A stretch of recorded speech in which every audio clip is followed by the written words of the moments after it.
Oh, welcome back to the Ocean Studio here as part of the Yow'el blog. I'm your host, Craig Wynn. We are delighted to be able to sneak this one in. We've had some turbulent weather these last, better part of a week where it's been stormy. You can see the clouds in the background, and I'm sure, no doubt, can perceive that the palm fronds are being tossed to and fro and the trade winds. It has been, blusterier than normal, and it's quite cold for us. The highs are in the low 80s and dips down into the mid 70s at night. So this is frigid weather for us here in the islands. But nonetheless, it was clear enough and calm enough for us to return. And I wanted to share this psalm. We're in the 8th of Mizmowr, or our lyrics to be sung of our King Dowd.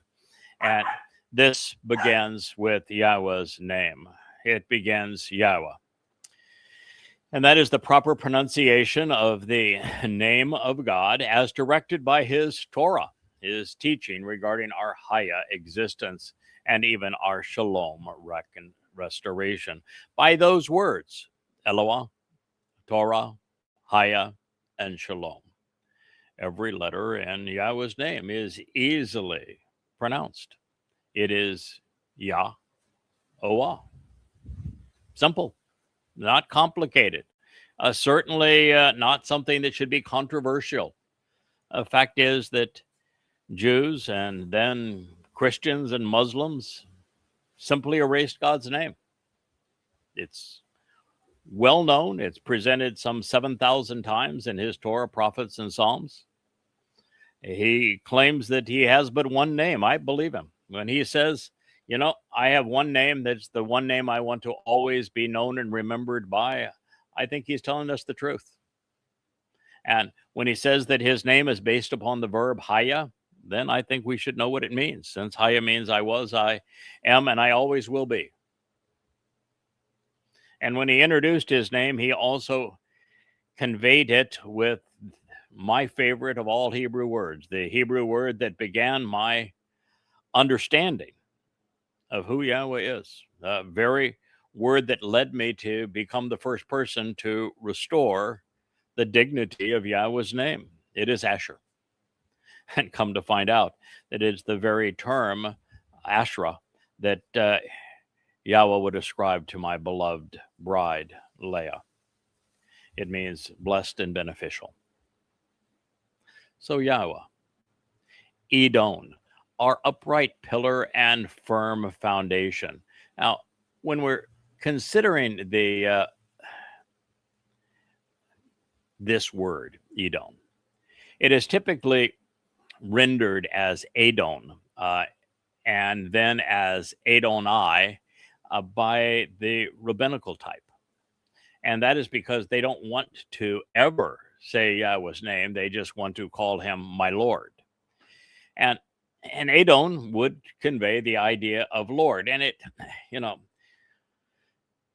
there are aspects of Lord that are really inappropriate, and there's aspects of the word that are appropriate. It is used throughout the Torah, prophets, and Psalms. And I have typically rendered it as Edom when directed towards Yahweh. And that is because Edom is described in the Torah as the upright pillar and the firm foundation of the tabernacle. And so he is those things. He is our upright pillar. He is the firm foundation of the tabernacle, the home of the restoring witness. And so that makes perfect sense, and that's how it is used throughout the Torah. When it is described as Adon, it can also be applied to God and to man. It was used primarily as an honorarium. So if somebody is saying, my Lord, they're speaking of either a superior in terms of overall prestige or rank or influence or position. And it's very much like if you go back to the time that I was a young man, which, depending on which life you're looking at, was anywhere between, 70 years ago and 7,000 years ago. I'm laughing here. Yeah, I'm looking pretty good for 7,000 years old. Uh, it was used like we use sir. Yes, sir. You would say of an elder that you had some respect for. Yes, sir. No, sir. Uh, and so it is used very often in that sort of way. Here it's our because it was followed not by ane, which would be my, but anaknu, which would be our or us in Hebrew. And so it's fine from that kind of an idea. It's a sign of respect. Um, there are two Hebrew words that convey this. One is Baal, and the other is Adon or Edon, and they they have a slight difference between them in that Adon only means Lord and Master. Um, Edon only means it's written the same exact way, by the way, upright pillar and firm foundation. And Baal would add to that husband, while they also, each of them, could address this Lord and Master concept. So you have Adon, Lord and Master, Edon, upright pillar and firm foundation, and Baal, husband, in addition to Lord and Master. Now, there is a positive spin, as we have learned, relative to being Lord and Master as a husband, as well as Lord and Master of a domain. Dowd, when he was king of Israel, was the Lord and Master of Israel. That's the nature of a king. And God's form of government is going to be as a result of as a beneficial and benevolent leader. But he is king. We're not electing. We don't. God's not going to say, I'm a big fan of democracy, and we're going to hold a vote, and all those who want to be leader, submit your resumes, and then we'll have debates and speeches, and the people can decide. Well, the last time Israel was given the opportunity to decide, they chose Shaul, and he's known for opposing the Torah, being viscerally aggressive in trying to kill Dowd, and of being demon possessed. And his namesake would create the most egregious religion of all time, Shaul, who became Paul, who God calls the plague of death. So God's not going to do that. And he is going to have a supreme and sovereign leader over his people. God does not want to himself be responsible for the nitty-gritty day-to-day management of anything. He works through people. You can hear in the background that is Kara telling Wookiee that she wants the ball that Wookiee has manned up and taken. Wookiee is trying to get Kara to recognize that there is a difference between boy dogs and girl dogs. And Kara's not buying it at this point. So Wookiee is the Edom in this situation of the ball. So the reason I'm going through this is that I think it's important that we recognize that Yahweh wants to be known as our Father, and that he is Almighty God, that these are his titles, and he chooses to work through people who have different levels of authority in speaking for him, and that there are very positive as well as negative applications of Edom and Adon as well as Baal. But the biggest issue with Baal is that it was misappropriated, as was Adon, Lord. Both of them were misappropriated by the adversary, as he does. He also misappropriated Ashar, becoming Asherah, the mother of God, the queen of heaven, and virtually every religion, including Christianity. And it's prevalent also within Islam. So these are she definitely has an opinion as to what is important to her. And so these are things to understand that Satan misappropriates the things that God cherishes and that he uses as symbols. You look at the fact that he has designated the role I'm playing as being a bull, and yet you look at the bull and it's a preeminent source of worship, if you will, a false god in so many pagan religions. So something misappropriated from God, as was Ashar, as is Baal. And the case with Baal, when Elijah, opposed the religious and political establishment of Israel, his enemy was not Baal and it wasn't Asherah. It was the religious pontificators on their behalf who were preaching on behalf of a false god and false religion. So just something to keep in mind as we come across Edom. We're always learning and we have to refine our understanding. So this is Yahweh, Edom, our upright pillar and our firm foundation. And then he asks a question, Ma. Ma is an interrogative in Hebrew, and it's considered a interrogative pronoun. And it encourages us to ponder the implications behind the who, what, why, where, when, and how characteristics associated with the persona or designation of God in this case and his people.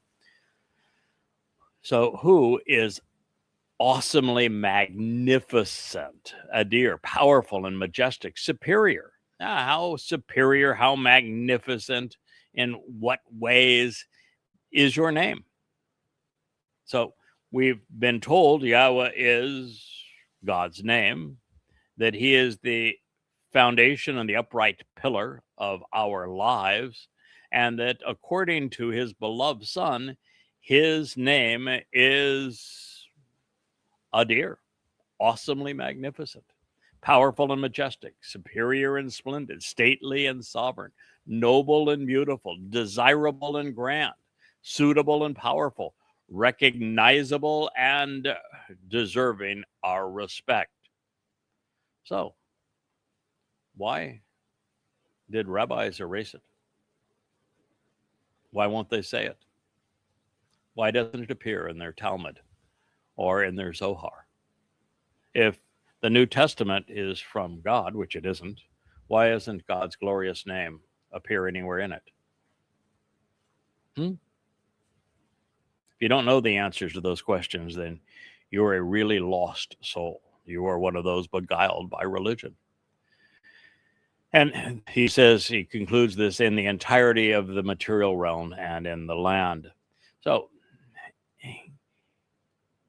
we're being told by Dowd, who wrote this psalm, that Yahweh, our upright pillar, the firm foundation, that he is saying in so many ways, the how, the where, the where, the why, the when, the what of your name is awesomely magnificent. Everything that we could ponder regarding your name, Yahweh, is desirable, beautiful, noble, deserving of respect, and is easily recognizable. And that is true in the entirety of the material realm. Mizmowr lyrics to sing Psalm 8:9.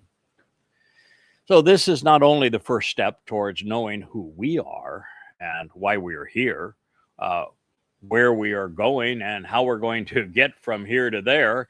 It is the only responsible, rational, and respectful approach to God.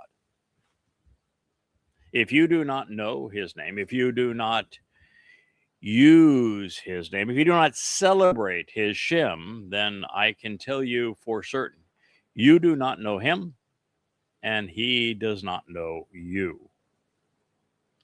If you are using another name for your God, you are being disrespectful.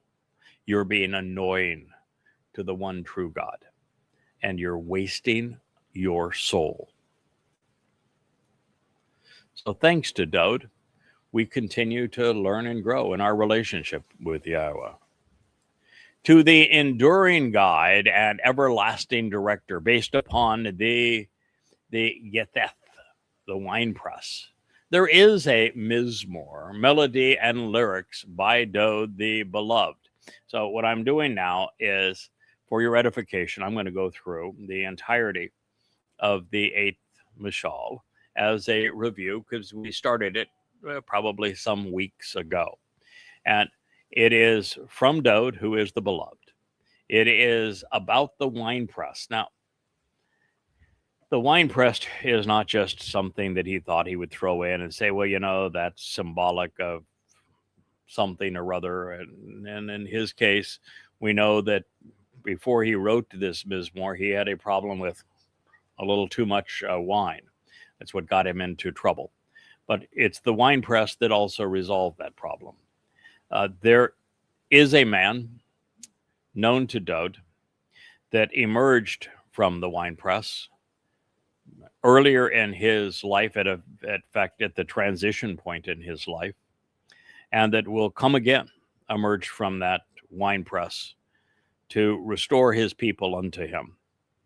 The winepress in this case speaks of Obed-Edom. Obed-Edom is the man who, when a individual tried to impose his influence over the movement and direction of the Ark of the Covenant, as it was being moved into Jerusalem for the first time, to set on the Temple Mount, now that Dowd had acquired it, and he had built the city of Dowd out of Jerusalem, that it was being pulled by a bull, because it's a bull, the symbolism of a bull, that's going to restore the Ark of the Covenant in its proper place prior to Dowd's return and anointing it on Yom Kippurim. And that was interrupted. And Dowd had a tizzy fit. He began what was a very sad episode in his life, where he felt that it was appropriate for him to lash out at God, to be angry at God. And he didn't like the fact that God killed the man who tried to interrupt the process of bringing the Ark of the Covenant into its proper place. And so Dowd just gave up and said, okay, I don't understand how we're going to get it from here to there, so we're just going to leave it where it is, and you can figure it out, God, because I don't appreciate you killing this man. And God says, all right, there we go. I'll have the Ark protected by Obed-Edom, the man from the winepress. And he will reveal all of the blessings of that Ark. He will keep it in his home. And then when it's time, he will make certain that it's properly moved to its correct position under the tent of the restoring witness on the Temple Mount. Just as Obed-Edom, as the man from Edom, the man from this winepress, will do the same thing according to Yeshayah, Isaiah, as he presents the man from Edom through whom many are saved, in the 63rd chapter of Yeshayah. And so this is what Dowd is speaking of at this point, of how Obed-Edom will become the man from Edom, and that many will be saved as a result of the one who comes out of the winepress. Yahweh, Edom, our upright pillar, our firm foundation. How awesomely magnificent, superior and sovereign, desirable and recognizable, dear, is your name. So if you think I'm starting at the end, since that's the passage I just read, understand that the first and the eighth statement of the eighth Mizmowr or psalm, it begins and ends the same way. It's Dowd's way, perhaps, of saying just as Obed-Edom resolved the issue of the Ark of the Covenant and made certain that it was brought into Jerusalem and placed under the tent of the restoring witness at the proper time and the proper way, by the way, on Teruah. So shall he reposition the Ark of the Covenant in a way that saves many. On Teruah, 3,000 years later, we're going to come full circle. So just as he is announcing that the firm foundation that Yahweh provides reveals that his name is awesomely magnificent, sovereign, desirable, that it is recognizable and it should earn our respect. And that's how he begins, that's how he ends. It's a wonderful bookend for one's life, is it not? Throughout the land and the material realm, which to show the way to the benefits of the relationship, you and I have chosen to bestow your glory. Beyond all of the spiritual realm, Mizmowr 8:1. You see, Dowd is Yahweh's representative on earth. He is called Elyon in the 89th Mizmowr, Dowd's song. And as Elyon, he is God's influence and representative on earth. And it is Dowd who, by fulfilling Pesach, Matz, and Mow'edim, became the one who showed the way to the benefits of the relationship, Ashar. And as a result, Dowd is acknowledging that you and I have chosen to bestow your glory. Nathan, Hod, Atah, written in both the cohortative, first person expression of volition, and the imperative, second person, so that they are of like mind. This is what they both want. And this is a marvelous recovery from what Dowd was headed to at this point and ultimately recovered. So you and I have chosen now to bestow your glory beyond the spiritual realm, so that it's known here on the earth. Mizmowr 8:1. Out of the mouths and oral expressions of children and infants, you have laid a foundation of power and strength, which can withstand anything. I laugh because, I am either 7,000 years old or 70 years old, depending on which iteration of my life you want to focus on. The fact is that Yahweh refers to me as young man. When we have a chat, I'm always, okay, young man. And so what he's officially saying is that he's Father and we are all his children. And that it's amazing what the children of God can accomplish. And that through his children, Yahweh has laid a foundation that is empowering, that is strengthening, it's emboldening, that can withstand anything, Oz. It is why one of the two support columns for the temple, the one on the left or the north side, suggesting that it would be representing Goyim, where the one on the right side, Yakin, represents the Yehudim, and Dowd being on the southern side of a temple facing east. And the one on the north side, the left-hand side, is Baos. Sometimes it's pronounced as Boaz, but Oz and Oz, it's the same verb in Hebrew. It means to empower and to strengthen. Ba means with. This name is introduced as Ruth's husband.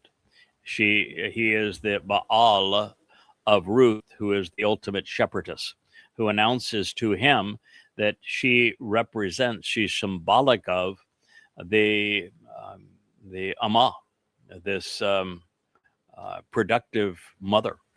And she says, I am your productive mother, and I will deliver to you the Gaal, the kinsman redeemer, Dowd.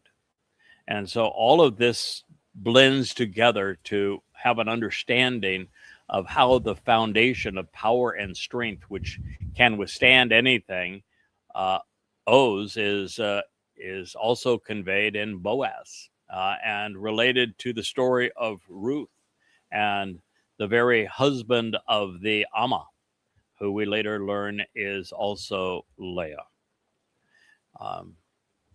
It makes this prophetic, and it conveys all of those insights because it is Yahweh's intent to lay a foundation of power and strength which can withstand anything through his deployment of this man known as Boaz, known also as Ethan as Rocky, something we will discover and explore in great detail later on. And this is the man that has the most influence on restoring Dowd's relationship with Yahweh. So this is an order to put a stop to the adversary who is trying to control, constrain, and diminish you in this hostile force which brings trouble by being antagonistic to you, as well as to hold the guilty accountable by punishing the perpetrator. 8:2. Dowd would fight many demons. He began life by fighting the chosen king of Israel, Shaul, who tried to kill him. He would then fight many of Israel's adversaries, fighting defensive battles to protect his people. But the greatest demon that Dowd had to confront was himself. He lost his way. He fell precipitously. And it's well known what he did and the various mistakes he made along the way. And for most people who are not thoughtful in their understanding of the Hebrew text, they would say that Dowd disqualified himself as the Son of God, as the Messiah, as the returning King, and certainly as our Savior and as the sacrificial lamb of Passover. But that's only because they would render the Hebrew words like tamim incorrectly as perfect, as opposed to correctly as completing the job, getting it done, having the tenacity to take the mission all the way to the finish line, fulfilling your responsibility. And under those bases, then Dowd was accountable. And so this is a realization that, there were all sorts of adversarial things swirling in and around Dowd that had to be controlled, they had to be diminished, they had to be constrained, and that this man named and considered Oz, whether it's Boaz or simply the fact that the bull is powerful and strong. That's how Dowd's demons were resolved. Then he says, truly, when I look at your heavens, the universe and the spiritual realm, and the accomplishments of your fingers, the moon and the stars, which to reveal the benefits of the relationship you have fashioned and formed, what is enowsh, mortal man by comparison?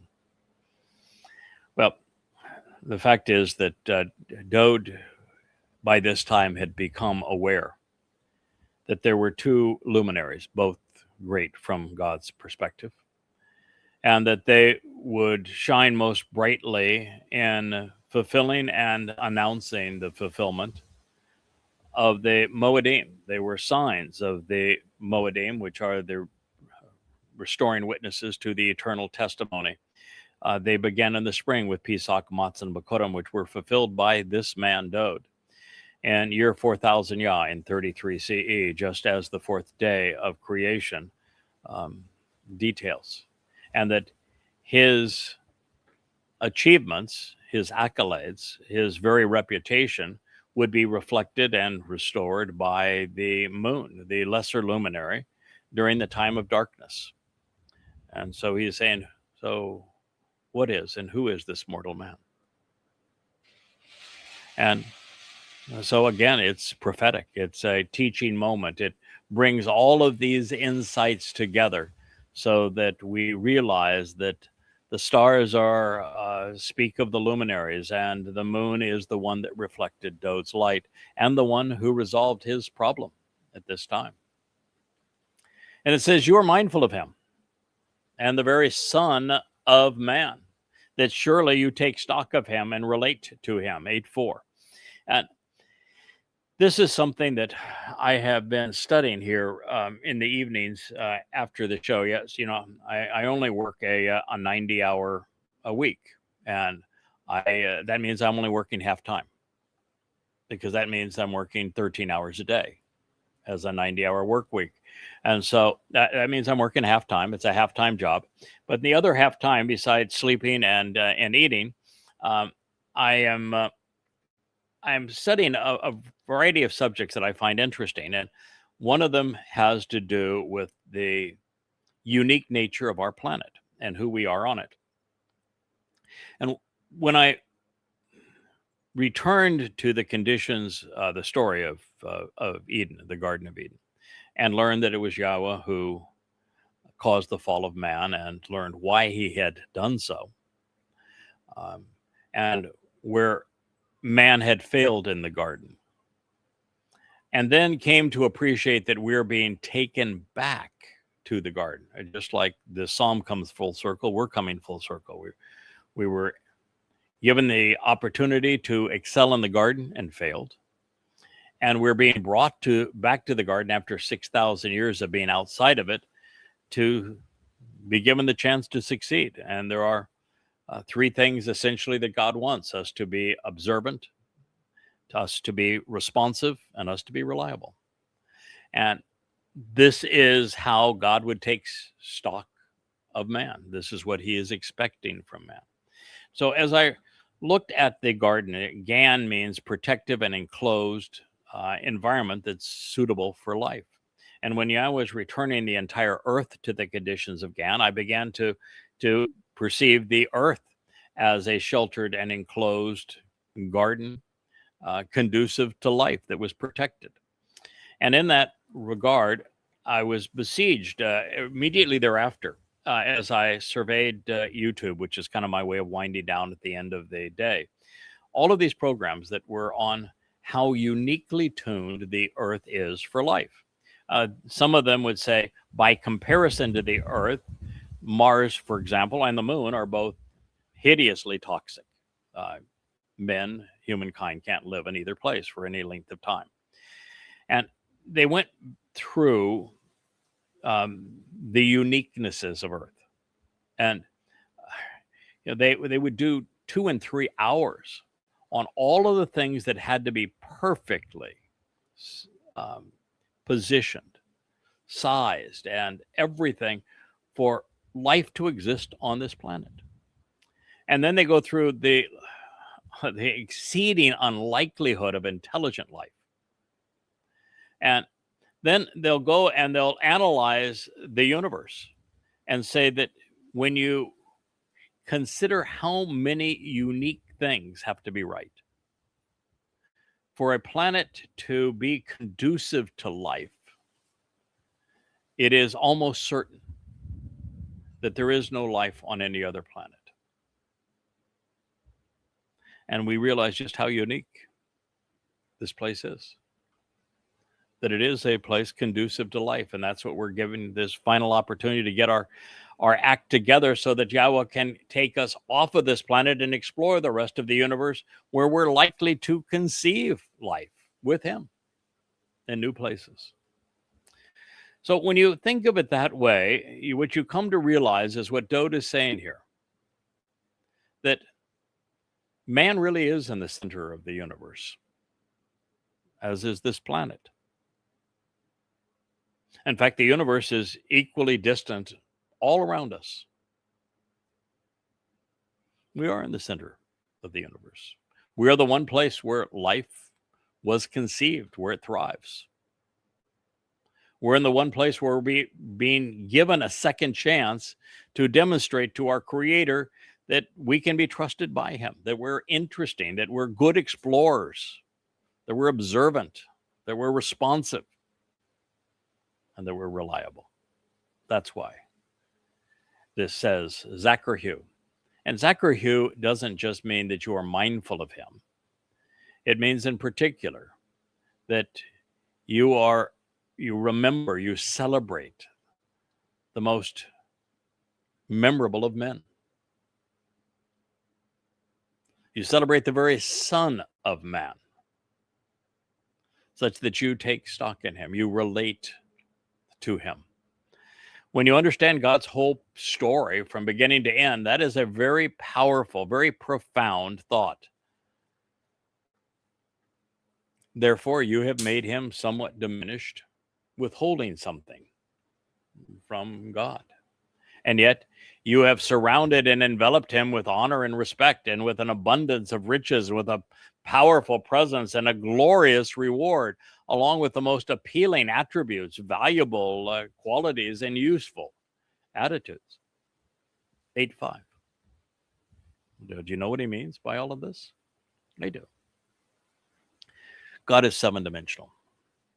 The universe He conceived is 6 dimensions. Our planet and the realm that we understand is 3.5 dimensions. We have up, down, right, left, back and forth.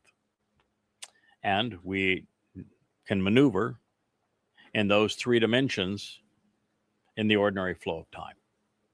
The 4th dimension. 3.5 dimensions is what we're in. God is 7-dimensional. So we have been created as a diminished version of Yahweh.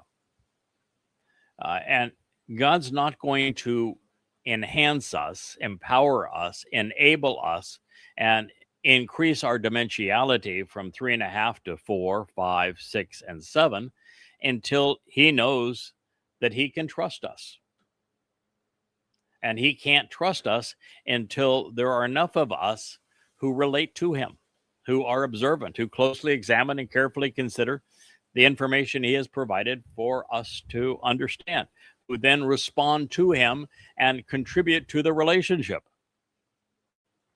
And when they make a mistake, they learn from it and grow as a result.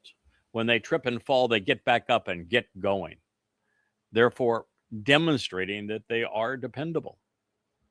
And it's only then that God's going to say, I can trust you enough to empower you up to 7 dimensions, so we will not have a diminished difference between me and you. So we can relate directly to God in a far more exciting and empowered way. But you see, with every increase in dimensions, there is an infinite increase in choices and of opportunities.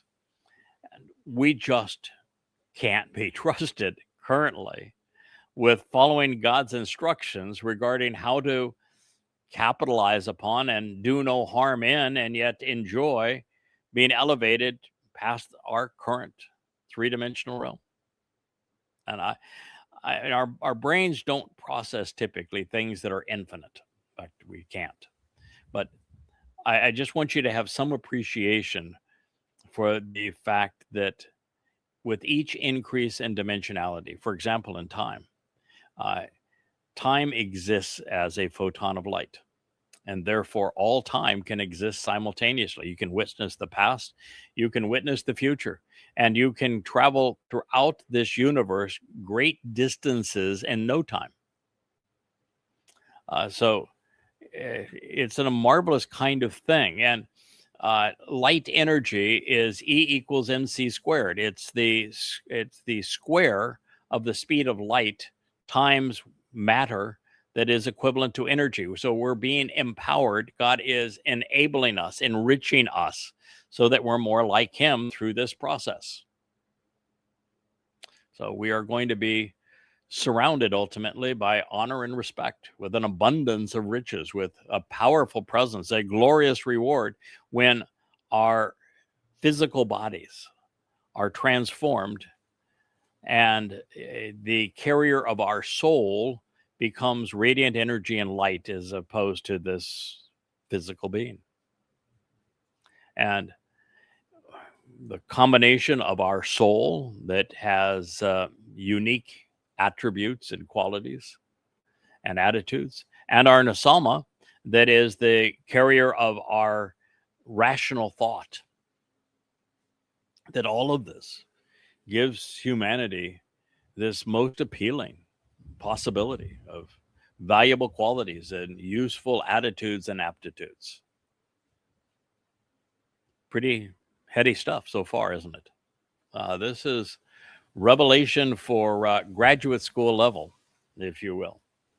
So you have provided him, speaking of humankind, with proverbs, with mashal, and allowed him to exercise his free will, sharing these memorable messages, particularly about leadership.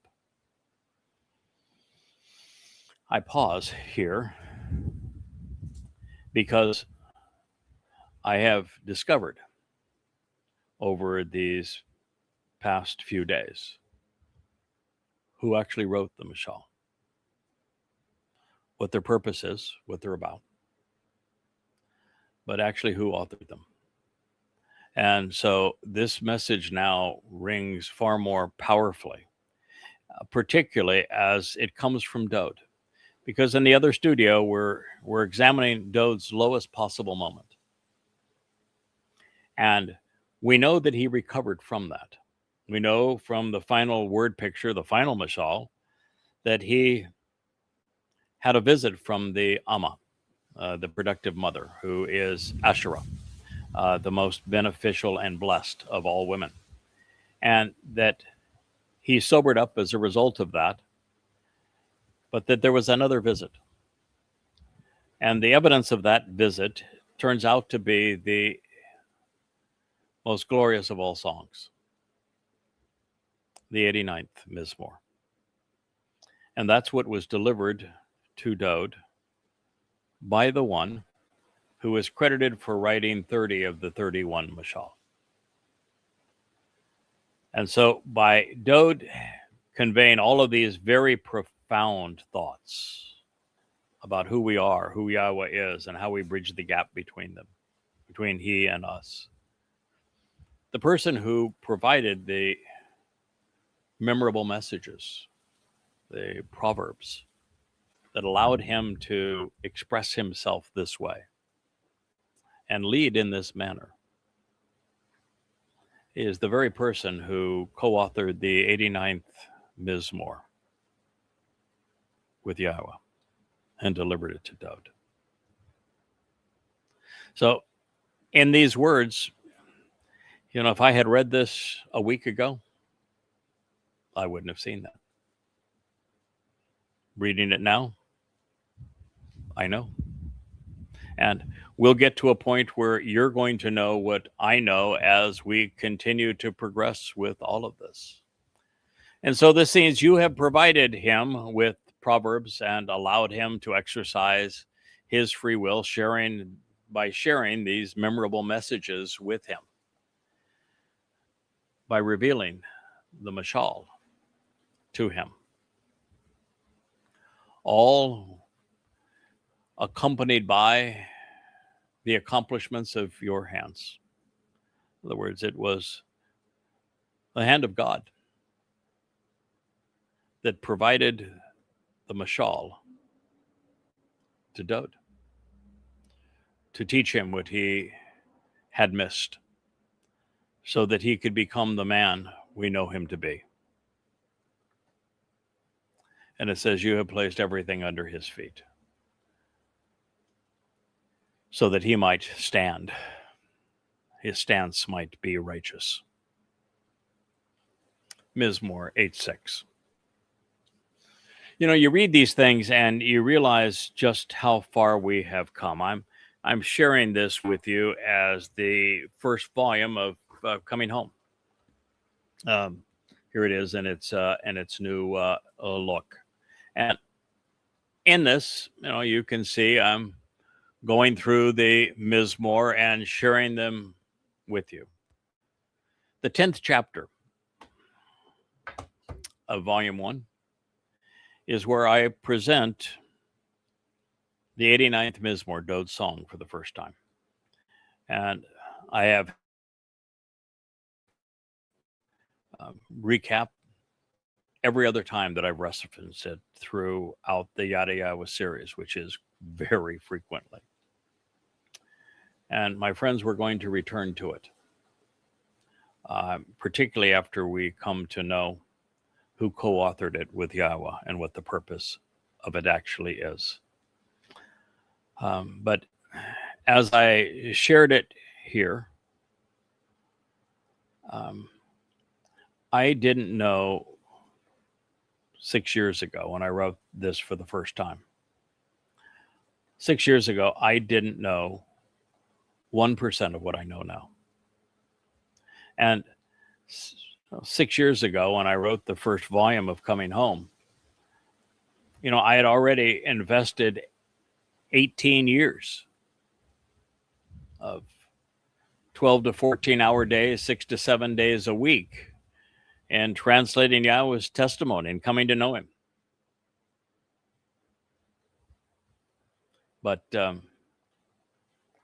we have become the result of what God wants most of all from us, to be observant. The more we observe his message and contemplate what he has shared with us, the more we know. The more we know and make connections, thoughtful, rational deductions, the more we understand. And knowledge and understanding are foundational in the sense that when you have a little, you can make the next step, but it's going to be a baby step. We know enough in kindergarten to to wash our hands before snack. We don't know a lot. First grade, we're beginning to learn an alphabet and maybe some simple math, but we're not ready for algebra and trigonometry and geometry or calculus or any of those kinds of things. The history might be what mom and dad did yesterday, as opposed to what happened 3,000 years ago and how it influences our lives. The more we learn, the better we're positioned to understand, although I think it's less than a tiny fraction of 1% of people who become scholars and know a lot that actually transition to the full benefit, which is understanding. And the more you understand, the more you're capable of understanding. So the floodgates really open after a while, and that's where we are. I was chatting with Rich and Leah just before this program, and Leah is championing the idea of a early harvest of us leaving in 100 days on the 22nd of May, 2026 of this year. And I said to her that then I can't finish the job, because at this point I need to conclude the book I'm presently writing and share that with you as part of the Yahowah blog. And it's profoundly important. We're well into it at this point, and within weeks we'll probably reach that result. But then it's, I think, vital that we complete the portions of Yeshaya, Isaiah, that we have not dealt with yet. There's probably 10 chapters. So that's a volume in itself. And then there's a lot that we have not yet analyzed in what's considered to be the minor prophets. There's more of Zephaniah. There's more of Yow'el. There's more of Zechariah. all to be deduced and shared, which is every bit of a volume. And, the resulting Yada Yahowah vlogs that would be derived from it. And then now that we have learned more about the origin and the purpose and the timing of the mashal and how they overlapped the last 4 years of Dowd's life and the first 4 years of Solomon's reign as king, and therefore Solomon, from the time that he would have been 8 years old to the time he was 12, that this, well, actually, from the time that he was 16, first 4 years of his reign, and the last 4 years of Dowd's first of 3 lives. So 8 to 16 on Solomon. So now that I've come to understand that, I want to share everything that can be deduced from the Mizmowr. I've done, but with limited understanding. I know 6, 7, 14, and 31. But snippets from others, but there's a lot there. We want to share that. That would be at least 3 volumes. So can I write 5 or 6 volumes over the course of a little more than a year? Probably not. But I can get a lot closer. Feel a lot more comfortable having completed the job. So I'm hoping for a later withdrawal. Well, I think my wife would be happy if we left within the next 100 days. And one of the things I have shared with both Rich and Leah, and I'm going to share with you now, I think that the only way for the earlier harvest to occur is for one of 2 things to happen, and it has to happen really within the next month. One is that either Israel or the United States, or collectively both Israel and the United States, attack Iran again. The result is going to be quite different than the last time, if that occurs. Israel is going to get pummeled. The United States is going to face a catastrophic loss as well if the United States engages. And Israel and the United States are both going to look for a way to sue for peace. And with the united Islamic world, the only thing that they would accept is a Islamic state carved out of the heart of Israel that makes Israel's ongoing existence impossible. And therefore, the state of terror that thins Israel at the waist would transpire within weeks or months of that attack, and therefore put everything in place for an early withdrawal. The second is that Trump, who has destroyed the reserve currency status of the US dollar by weaponizing the dollar, and who has infuriated the entire world, showing that the United States is a belligerent bully who cannot be trusted, has empowered the BRICS nations, particularly China, but also Russia, India, and Brazil, to the point that they have gone full speed ahead at creating a competitor to the dollar in international trade.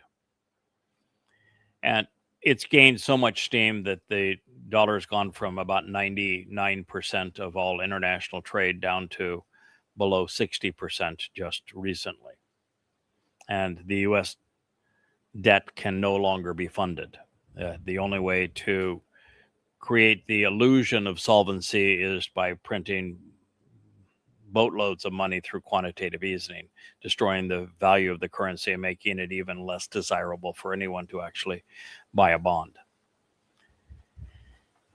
That being the case, if over the next month Trump does something again that causes those nations to say, let's stop kidding around, let's stop the slow pace of divesting from treasuries, U.S. treasuries, and pulling away from the U.S. economy. And that's happening at a very fast rate now in Canada and in Europe and in Japan and Australia. Almost all of America's allies are pulling away from the United States and from U.S. Trade ties. Now, that comes to a crisis. We can't fund our debt. At that point, Saudi Arabia is going to want to make a deal. They've already started to sell vast amounts of oil and currencies other than the dollar. Their largest customer is China, and they sell oil to China in the yuan. And they do business with Russia in their dollars and each of their currencies. But the only way to prolong, even for a brief time, the illusion of U.S. solvency through the reserve currency, which is the only way that the U.S. has been able to create these massive deficits without appearing bankrupt, is for Saudi Arabia to play along a bit longer. And if Saudi Arabia plays along a bit longer, they're going to be quite demanding. The last time they demanded that the U.S. defend Saudi Arabia against all foes under all circumstances with the U.S. military, that we give them access to our most advanced AI chips and artificial intelligence, that we provide them with nuclear power and nuclear technology, and that we give them hundreds of billions of dollars of our most advanced weaponry. But they're not going any further until we give them Israel. And Trump is now in a position to give them Israel on a platter. And if those things happen, then we're also in place for an earlier harvest. So either one of those two, you can watch what happens over the next 60 to 90 days and know whether or not it's May 22nd of this year or the 11th of June of next year. All right, I want to share that with you because I know a lot of people are interested in the timing. So this goes on to say, flocks of sheep and thousands of yes, an intelligent bull. Aleph speaks of intelligence. It is the Hebrew word for 1,000. It is the Hebrew word for bull. It is the Hebrew word for intelligent. Shoneh is the Hebrew word for sheep, for a flock of sheep. So there will be sheep, and there will be a learned bull,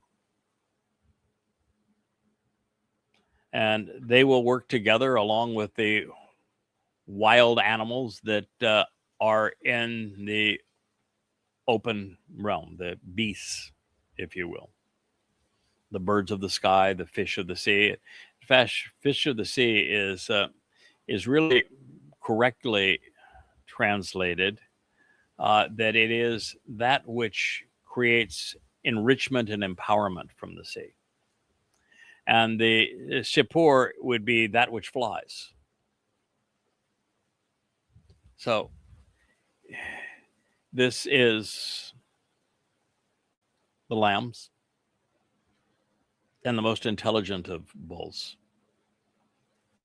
Both of them, all of them, along with the various living beings from the open environs.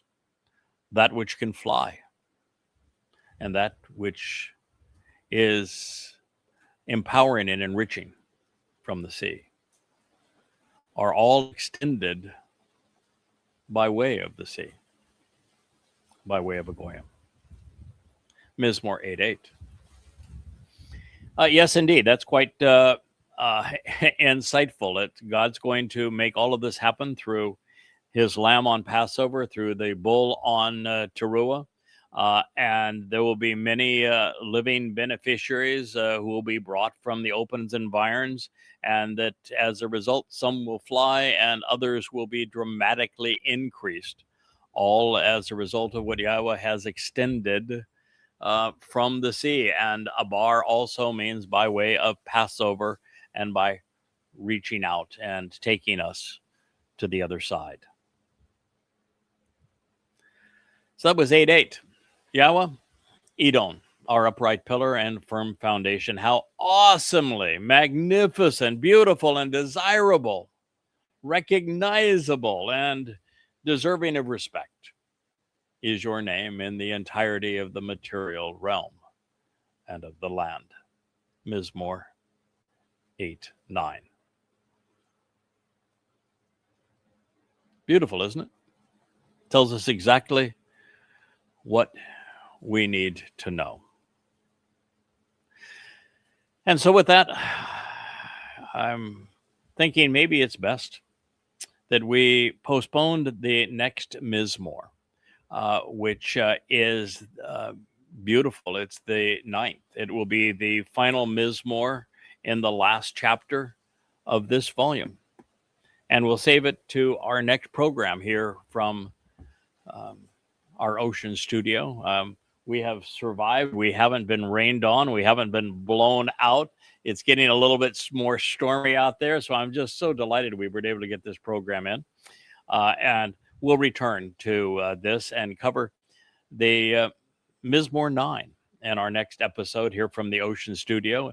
Later today, we're going to return to really the depths of hell, to the most horrid moment of our king's existence, so that we have an appreciation of how far he rose after he had fallen. And we'll do that late this afternoon. So thank you for listening. It was a joy to be here with you as part of this program. Good day.